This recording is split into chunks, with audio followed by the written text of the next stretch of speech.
Hello everybody, Crow here, and actually yesterday I went to the Video Game Summit that was in Lombard, Illinois, and before I actually go through what I picked up from there, I'm going to splice in some footage of that I took here. Now I've actually looked at this footage, but I'll edit it in right now. There really isn't that much of it. It really wasn't like a super mega huge. It's not like something I took like half an hour footage for. I basically took about 5 minutes of footage because it basically all was in 3 rooms, and there were lots of people selling stuff and lots of systems hooked up to play, and a couple arcade machines. I don't have any footage of Walter Day, but Walter Day was there, as well as the guy who's doing the Star Castle homebrew. So you'll see him in the footage. I wish I could remember his name, but he actually did work for Atari. Unfortunately, he wasn't selling any of his Star Castle homebrews, but I got a chance to play it. It was really cool because you wouldn't expect the Atari 2600 to be capable of something like Star Castle, but also the fact that when something exploded or whatever, there were LED lights inside the cartridge that would flash. So I might actually have to try and track down a copy of that when it actually does get released. It did have a Kickstarter project, but unfortunately I didn't apply any money towards it. Now I'm like thinking, shoot, maybe I should have, so I could get myself a copy of that. But anyway, I digress. Let's move on to that footage.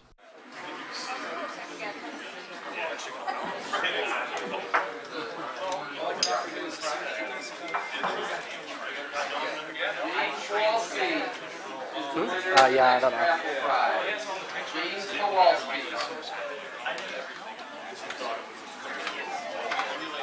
You got my cam. Okay, he didn't over here. Oh, look, they're playing Mario Kart. They bought it for $30. Oh, you got them hooked up together? I've done that once before. I only had one opportunity to do that. I don't do it very often. It's kind of a pain, but it's fun.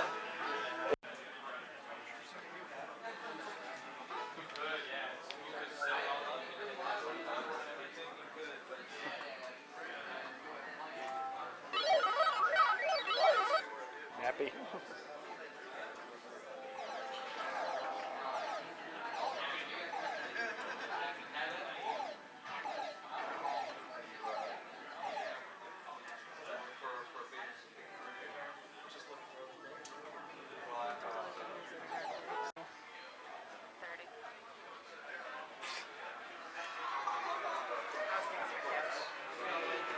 I've already spent, what, like 4 times that?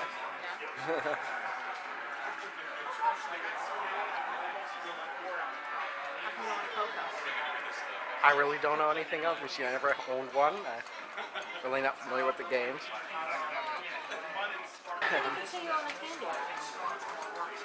But I don't want to say that.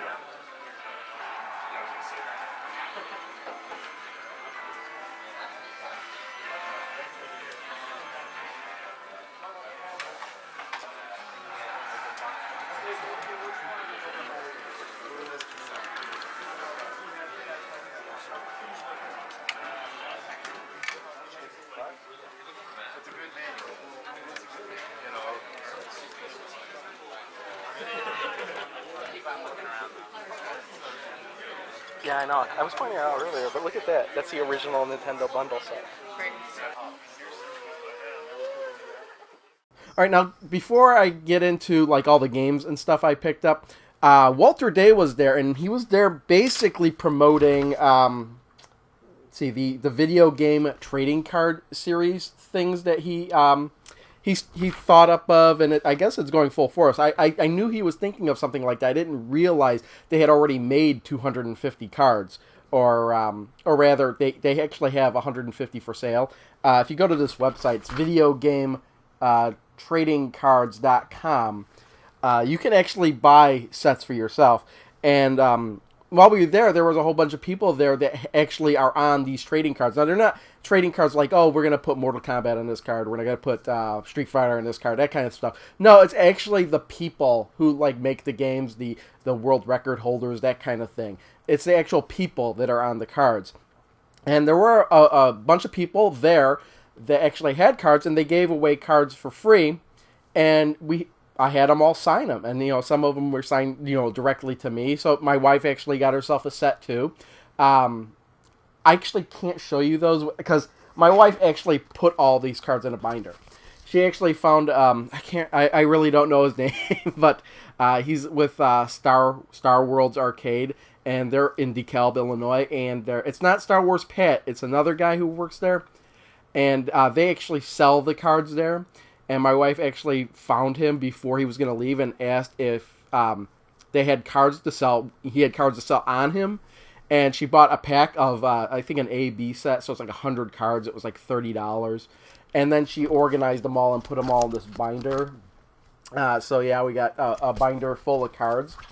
But also, since he was on his way out, I caught up with Walter Day himself. And we picked out the cards that he was on, and I actually had Walter Day sign these cards for us. So there's his, what does it say? Walter Day, 2011 Superstars, had him sign that. He was more than happy to.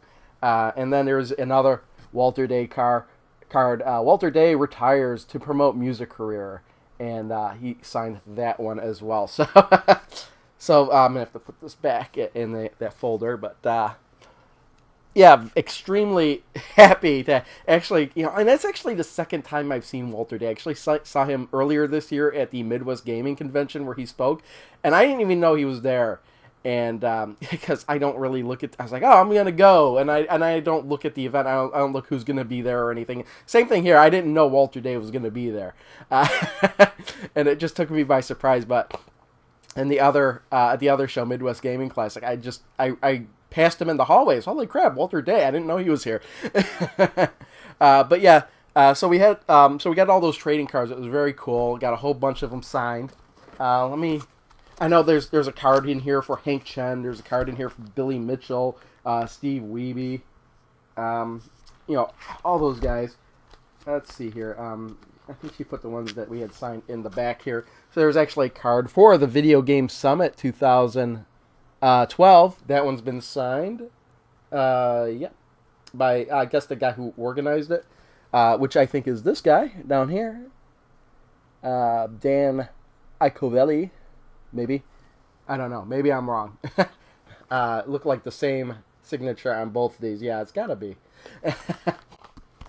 I hate to be making a mistake like that. I really didn't think about it. Yeah, I was like, Video Game Expo, or the Video Game Summit, I just want to show up. That's all I did. I didn't even look at who's going to be there, who organized it. I just want to show up and have a good time, and that I did.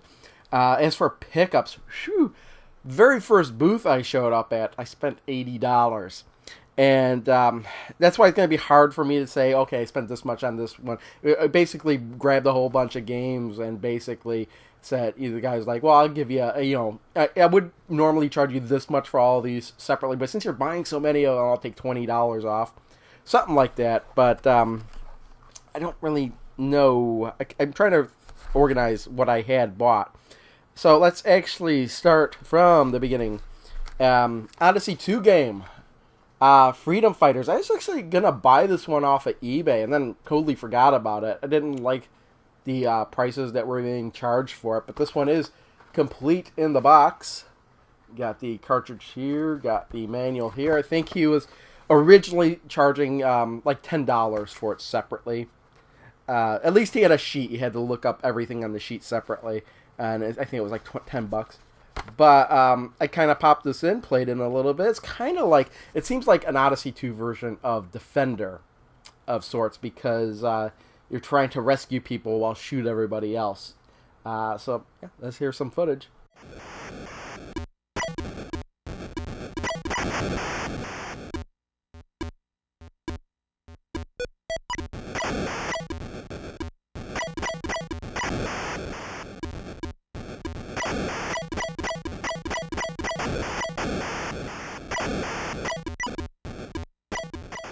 And then, just because I didn't have it, and only because he was charging, I think, $1 or $2 for this one, I picked up Checkers for the Intellivision. There's really not much you could say about this one. It's Checkers. I got the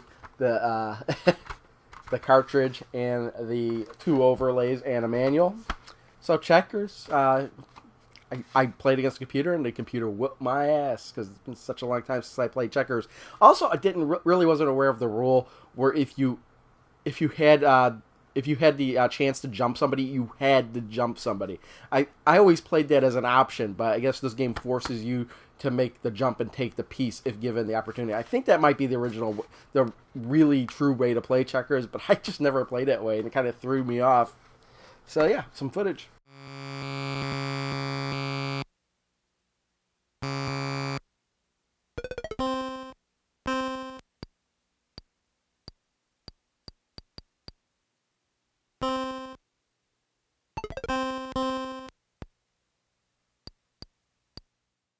And then I picked up, now this game I already had, but, it's Dragonfire.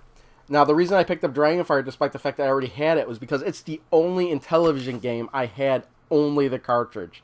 And that kind of bothered me. And just like with the Odyssey 2, the Acrobats is the only game that I only have the cartridge for. I don't have the box. But he also had that one complete in the box too, but I didn't want to spend $20 for it. So, or, add that to the pile. Really didn't want to spend that much money, but I did anyway. So yeah, Dragonfire. It's an iMagic game.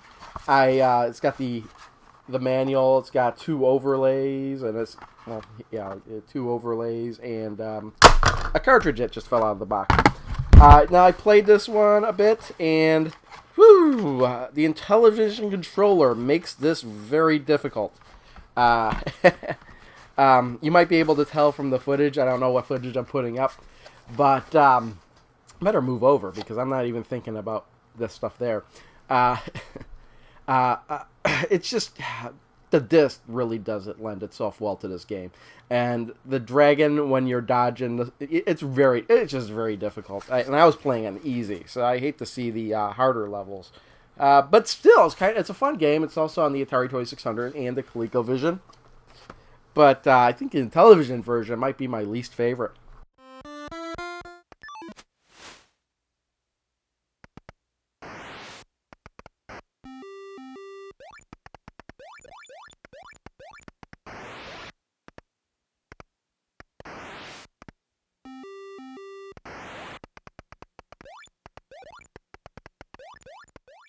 And then on the Sega CD, Wonder Dog.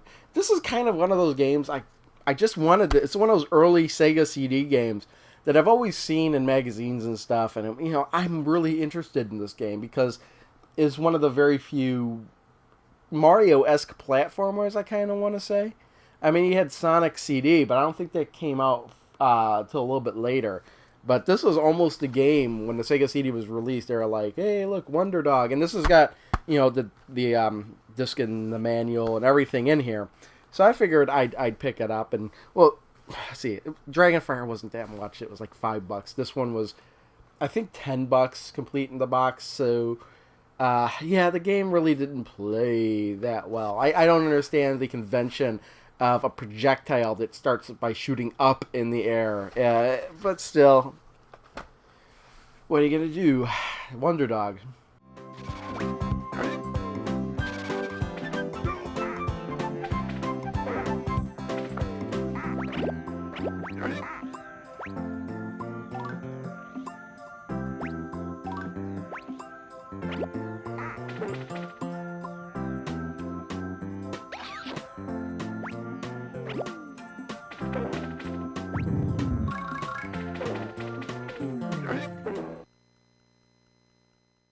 And then when I saw this one, I was like, ooh, he wanted $40 for it. But, I kind of really wanted it.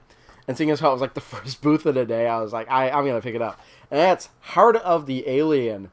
And what I didn't realize is this actually had Out of This World, the original one on it too. So I kind of was surprised when even though it says Heart of the Alien, and then underneath it says Out of This World Parts 1 and 2. So I was kind of surprised when I popped it in and asked me which game I wanted to play, because I really liked Out of This World. I was really not really that good at it. But it was still a fun game. It was kind of amazing to see that kind of stuff for the time. I had it on PC, I think. I really didn't think the PC was capable of stuff like that at the time. We're talking about like 386, 486 days, and to see a whole polygonal game like that is just amazing. So it's a kind of a trial and error type of game, and so's Heart of the Alien. Now the only problem I had with this is that Out of This World played fine, but Heart of the Alien wouldn't load the first level. So I looked up passwords. I could get to the second level. So whatever gameplay I'm going to show from Heart of the Alien is going to be from the second level, but I couldn't get the first level to load.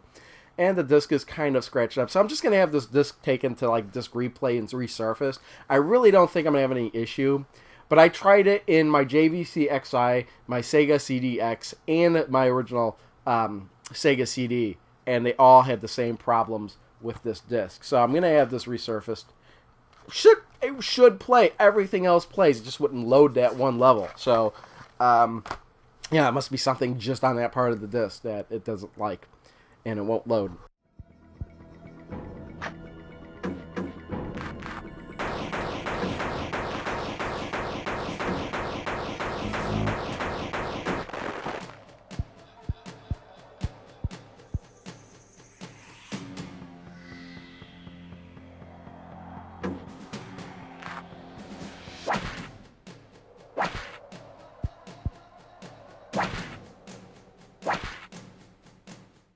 Next up, we have Batman Returns for the Lynx.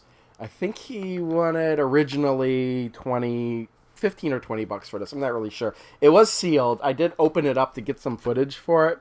But this was one of the first Lynx games I remember seeing, like firsthand. Like I had a cousin that had a Lynx, and I think the only game he had at the time was Batman Returns. So I kind of wanted it for that reason. Plus, I didn't really have that many Lynx games. They had other Lynx games there, but this was the one I wanted the most that I didn't already have. They had stuff like Chips Challenge that I didn't have, but I just decided to go with one, and I picked up Batman Returns. It kind of plays a little sloppily, it seems, but maybe it's just me not playing the game before, really not knowing what to expect. So I'm just looking to make sure I was recording, because it would suck if I'm talking and I'm not recording my voice. Anyway, Batman Returns. Like that.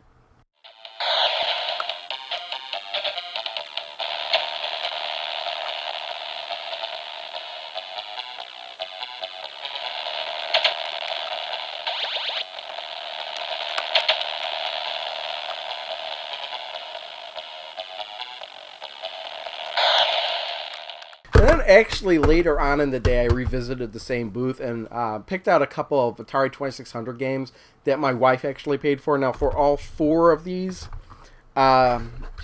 we paid about $20. Now, they're all kind of rarish. You don't see every day kind of Atari 2600 games, and they all seem pretty interesting. But let's go first with Pressure Cooker by Activision. One of the Activision games you really don't see a whole lot of. It looked on Atari Age and actually had a rarity of 4 on it.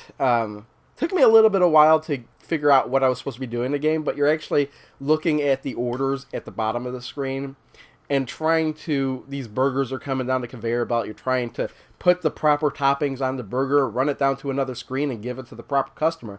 Now, there are lots of games, especially on the iPad and the touch devices like Android and iOS and whatever that are short order games like that, and PC as well. I'm trying to think of one that's popular, but I just can't at the time. But this is probably the first instance of that I've ever heard of. Pressure Cooker. It's actually a fun game once you get into it. You can't just jump in this game and expect to be good at it. You have to learn the game, either by instructions or just by figuring it out. I also, it took me a while to figure out you could kick away the toppings that aren't inappropriate. Kind of doesn't make sense though how it just shoots at you random items. I don't know if there's a way you can select which items it shoots to you, but it's kind of weird. Just really weird game. So yeah, Pressure Cooker.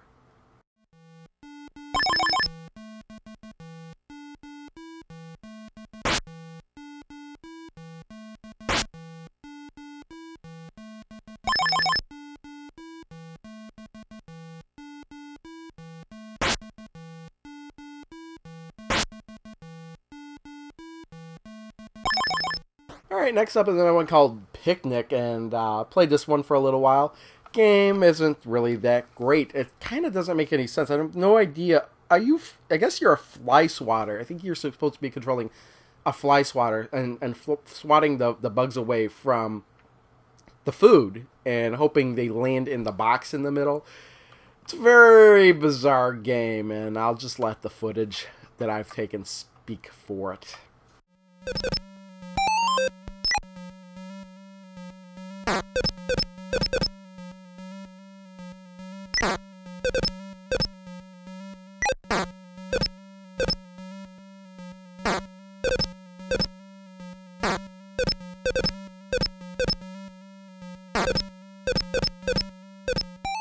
Alright, another game, Spider Droid.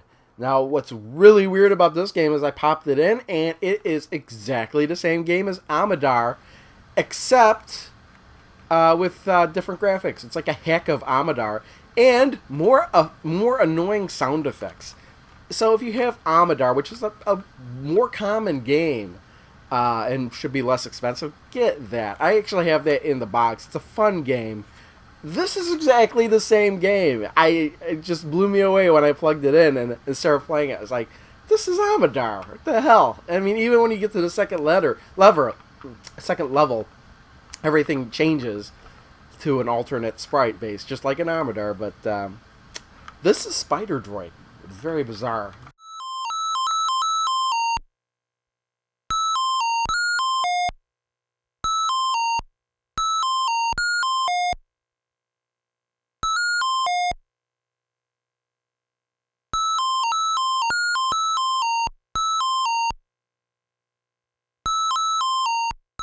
Alright, last Atari 2600 game we picked up was Sorcerer. Now, I just said get this game because it looked very bizarre, like just Sorcerer. And I had no idea what to expect. Now, when I plugged in the game and played it, holy crap, what the I could not understand. It really is just a bizarre game. You get on this first screen and there's this floating thing, and I figured out if you touch it, you could fly through levels. So it's almost like a shooter. Like, you fly from screen to screen and shoot stuff. And then you dodge lightning bolts. And you pick up treasure on every screen. And it just, like, every 4 screens repeats.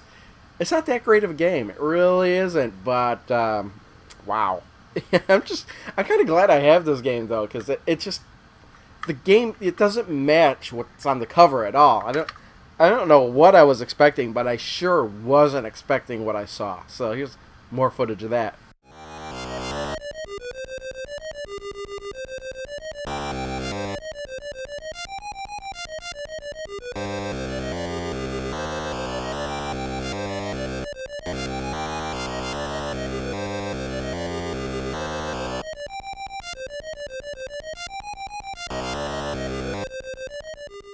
And there was another booth, and we actually went back there a couple times.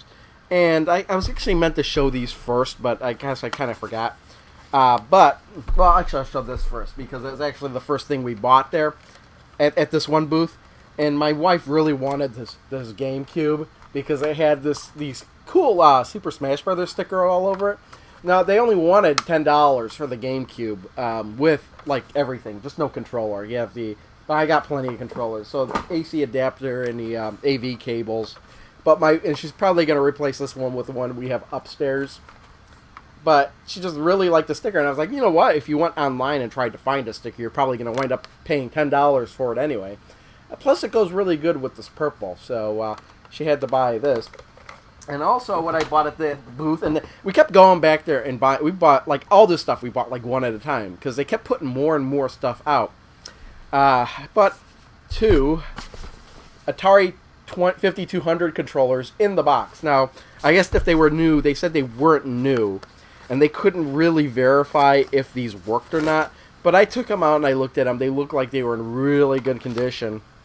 So I decided, you know what, $10, I'm going to take a chance and buy both of them. So both of these were like $20 each, because you really don't see that price for Atari 5200 controllers on eBay. And then you're going to wind up paying like $8 or $6 shipping anyway for these things. So even if they don't work, I could probably figure out what's wrong with them and buy, because the Atari 5200 controllers I did have, well, one of them works. One of them I gave to Metal Jesus Rocks because it doesn't work. The other one doesn't work, but like all the rubber around it's ripped. These look in really good condition, so if I need to repair one of these, it's still going to look good. So that's why I bought these. I think they'll work. I think they will actually work. At least one of them should work, I hope. And then went back there one other time and picked up Red Alarm for the Virtual Boy. I was kind of surprised I didn't have Red Alarm. I remember when Toys R Us had kiosks showing, they had a Virtual Boy display, and I remember that Red Alarm was the game they had in it. It's a kind of a hard game to fly. It's all wireframes. The problem is that you don't know sometimes if you're going to an opening or to a wall. So it kind of, it kind of reminds me of like Star Fox, a free-flying Star Fox, because the ship kind of really does remind me of Star Fox. And the footage you're seeing here, that is me experimenting. It actually turned out better than I thought. Not totally great, but that's just me with my camcorder filming right inside the Virtual Boy eyepiece. At least one of them. So you're not going to get a 3D effect, of course not. But yeah, I got some pretty decent footage of the game. So there's Red Alarm.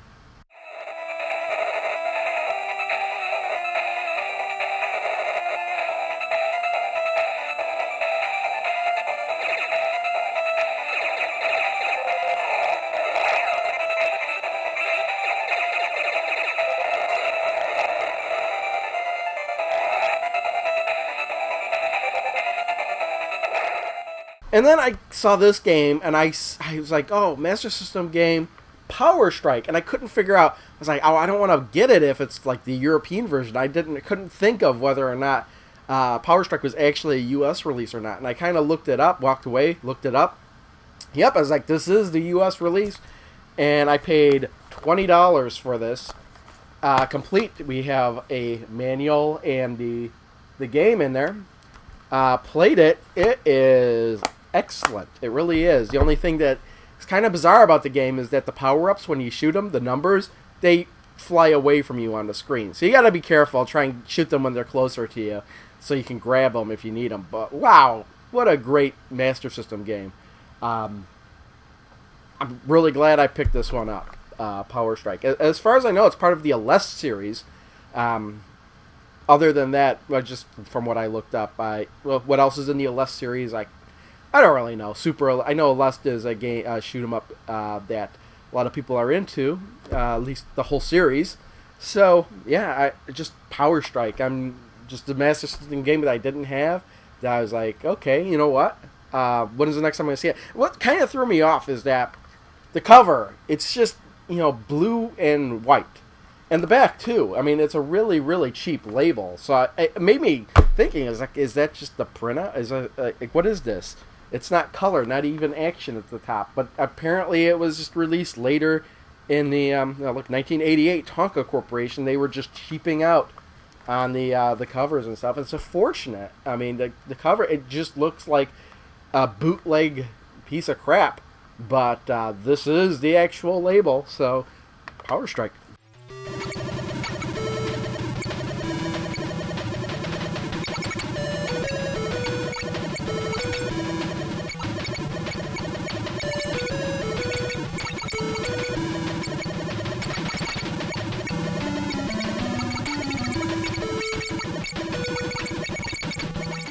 Okay, now, this other booth, I probably wouldn't have bought as much from him, but he accepted credit cards. So now, even if he didn't, I would have taken these first two, and that was first one is Pinball on the CDI. Now, this is it's very poor. It really is. You got 4 tables. But there's really the ball physics are just total crap in this game. It really doesn't resemble anything like a real pinball game at all.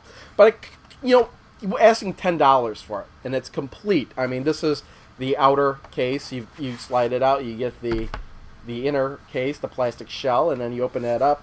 You have a little instruction manual. You have everything that was in there. I was not passing it up for $10, and especially since I'm into video pinball games for better or for worse, I just wanted to add this one to my CDI collection.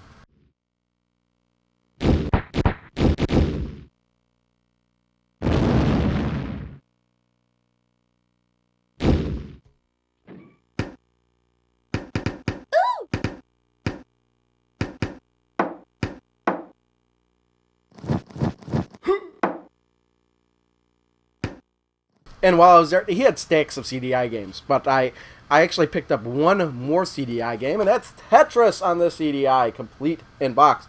Now, what really sold me on this was he only asked for $5 for it. So yeah, we have the outer sleeve, and we have the inner box, and everything like it was brand new. So you have the little instruction card here and everything else. So could not pass that up for $5. As for a game of Tetris, though, it's not that great. They made the actual play area way too small for the screen. And instead, the rest of the screen is focused on these animated backgrounds. The music really doesn't go with the game at all. I mean, I'm used to the Nintendo Tetris music.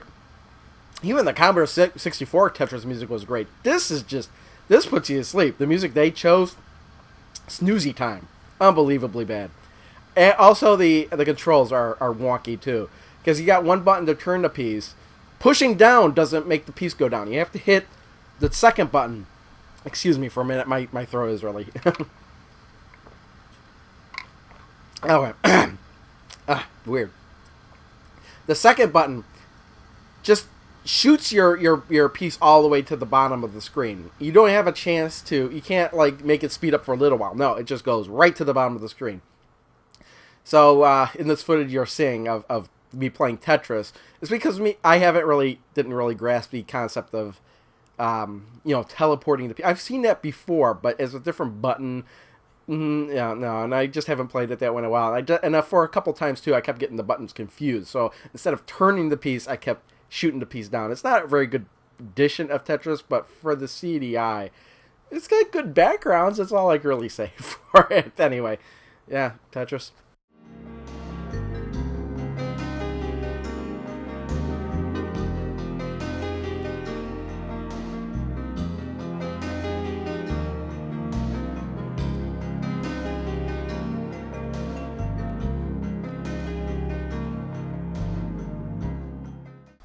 At the same booth, for $12, I picked up Captain Quasar, just because I remember seeing this game in a magazine before, and for $12, I was like, give it to me. I gotta get it. I probably wouldn't have bought this one, but he did charge it.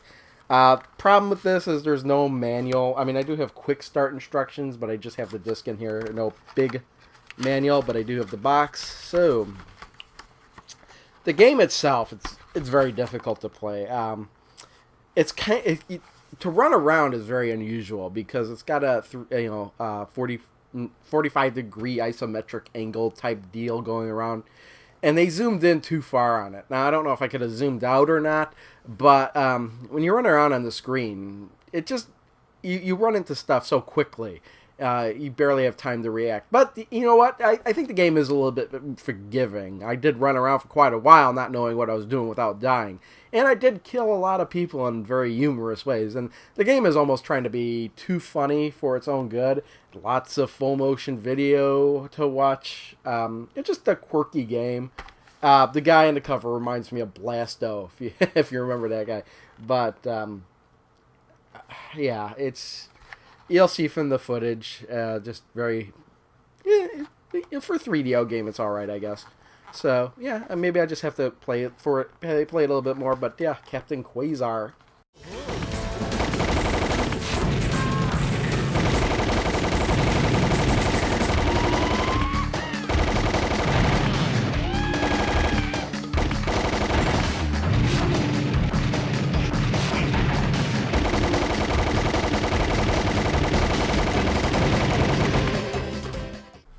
Now at this guy's booth, same booth, I saw this game. I was like, wow, you don't see that game that often. That's Snow Job, and it's a rare 3DO title. I paid about $50 for it. Now, I don't know why the box is so big for this, because there's probably something that was in this that I obviously don't have. Because all I have in here is the I'm not going to pull it out because the reason it's so full is because he stuffed 2 blank DVD cases in here along with the CD to make sure it wasn't rattling around in the box.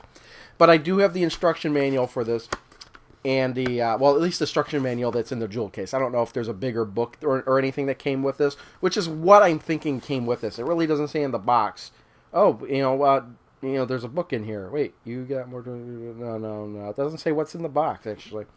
But apparently it's starring Tracy Scoggins, who I don't know, who's apparently on Dynasty and Lois and Clark. So I played the game and I never actually saw her, but all we did was talk about her, I guess. And yeah, whatever. But it's actually a point-and-click adventure game, believe it or not.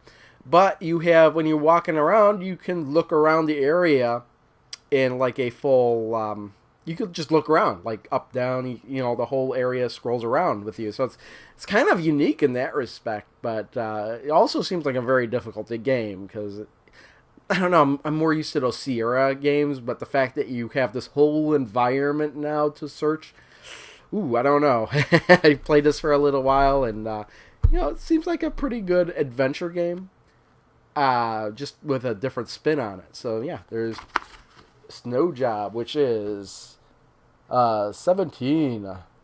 Yeah, you have to be 17.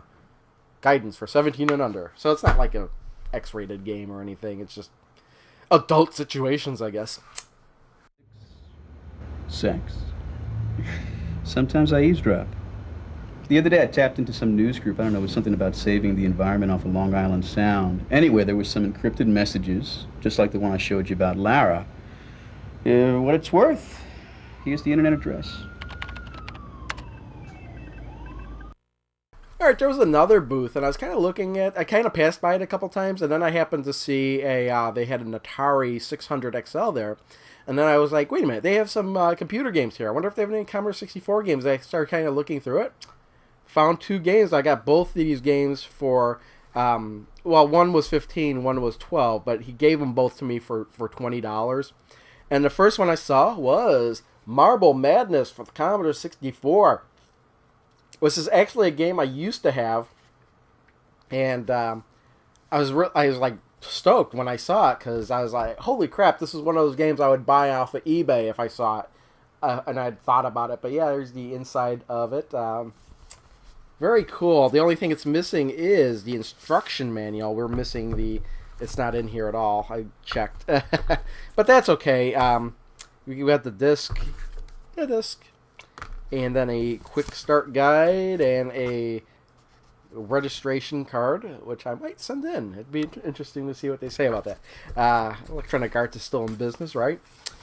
But this is Electronic Arts, in their heyday. This is really when Electronic Arts was at the top of their game. Being innovative with with packaging like this and stuff.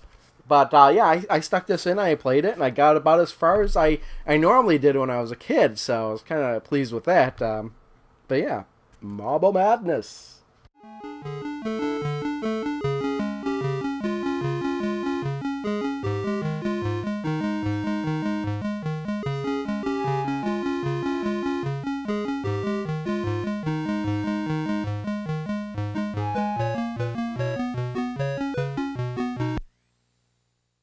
And the next game for the Commodore 64 I had to buy because I had this one as well, and that is Test Drive, the original Test Drive. Now, this was kind of buried and everything, and I was talking to the guy at the time, and it says $12, but like I said, I got both of these, this and Marble Madness for $20. And I said, wait a minute, is this Test Drive for the Commodore 64? And the guy's like, yeah, unfortunately. And I was like, what are you talking about, unfortunately? This is the version of the game I grew up playing. He's like, yeah, well, it's like, I know it's not that great, but man, for me, nostalgic-wise, gotta have it. So, let's pull everything out of here, because I think everything that originally came in this is in here. So you got the box, and, semi-okay condition. It has wear. And then, the disc itself. And we got the manual. And then we have a... Oh, wait. I can send in for an Accolade t-shirt. I wonder, what company bought Accolade? I wonder if they'll still honor that. Let's see how much. Oh, only $9.95 plus $2 shipping. And then there's a Accolade poster in here, which reminded me that I used to have Mini Putt and 4th and Inches. Pinball Wizard, I don't remember that one. So I might have to look out for some more titles on eBay. And then another registration card. But yeah, Test Drive popped it in. Kind of threw me off because I had to stick the controller in port 2 to play the game, and I didn't remember that. But yeah, it's not that great of a game nowadays, but just nostalgia reasons. Also, it's one of the very first games I can remember where the cops will actually chase you and arrest you. So, man, it had that going for you, too. So, yeah, it doesn't run at too good of a clip nowadays, but... Still, it's still impressive for for being on the Commodore 64. Plus, I don't remember if it was Test Drive or Test Drive 2, but I do remember expansion packs that my uncle used to get as well. So I used to play all the time, different scenery discs and stuff too. So that was kind of fun. But yeah, kind of like DLC these days, but you actually went out and bought it, expansion packs. So yeah, Test Drive.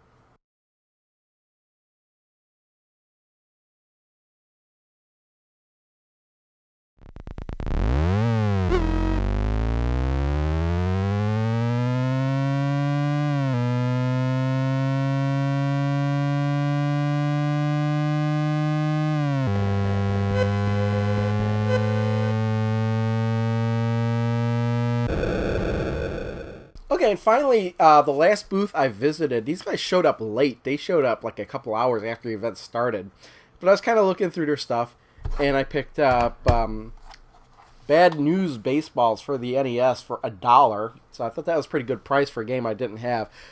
Played the game for a little bit. Kind of, if you didn't know it was kids, you wouldn't really know because of the NES graphics. But they do have bunny umpires roaming the field. And I also had really hard time fielding because you really had no idea where your people were. And you just had to guess. I was like, I think this guy can make it. But if that guy can't make it, you just made your other guy that can get it run away from the ball further. So, and right after the top of the game, I really wasn't expecting them to be pitching the ball so fast. So it took a little bit of time to get used to that. But it's not too bad of a game, I don't think. I also like they did have little animated cutscenes for certain events too. So, yeah, Bad News Baseball.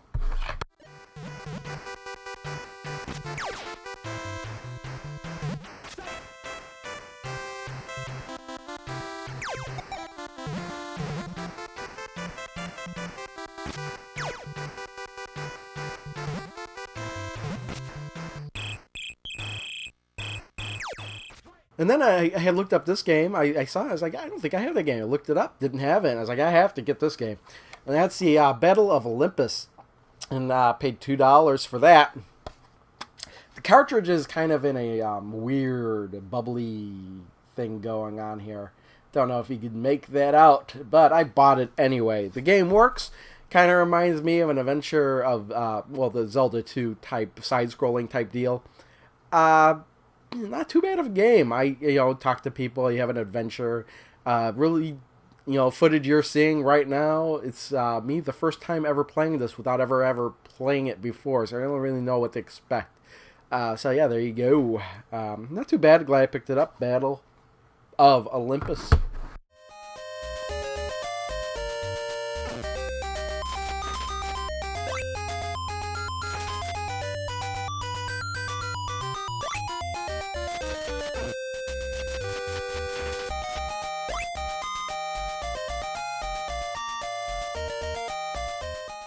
And lastly, this guy had a Super Nintendo game I was kind of interested in, but he didn't have a price on it. But I was like, I don't even want to know what he's asking for. But my wife went when I wasn't looking anyway and asked how much he wanted for it. $3 for ActRaiser 2. So we picked it up. She picked it up. What's really funny is the guy, she only had 2 singles on her and then a 10. And she tried to give the guy the 10, and the guy couldn't change the 10. She's like, hold on for a second. She ran and found me. Do you have $1? And I happened to have only $1 left in my pocket. Gave her $1, and she ran and picked it up. Now, I know this game isn't as good as the first ActRaiser. It's all action scenes. It's none of the building or anything.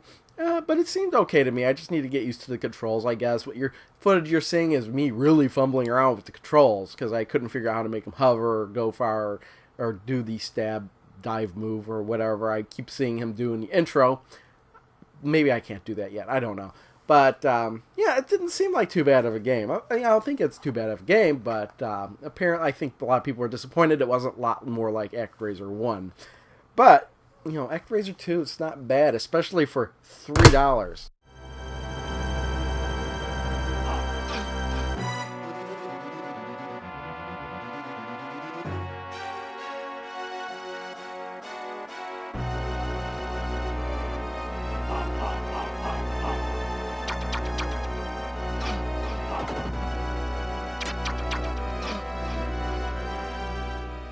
And that's pretty much everything. Now, I know this is a really long video, so I knew that when I picked up all this stuff. I was like, you know what, I'm going to show footage of all this stuff too, so it's going to be a long video. So I won't keep y'all any longer. That's all my pickups from the Video Game Summit 2012. Thanks everyone for watching. See you next time. Bye.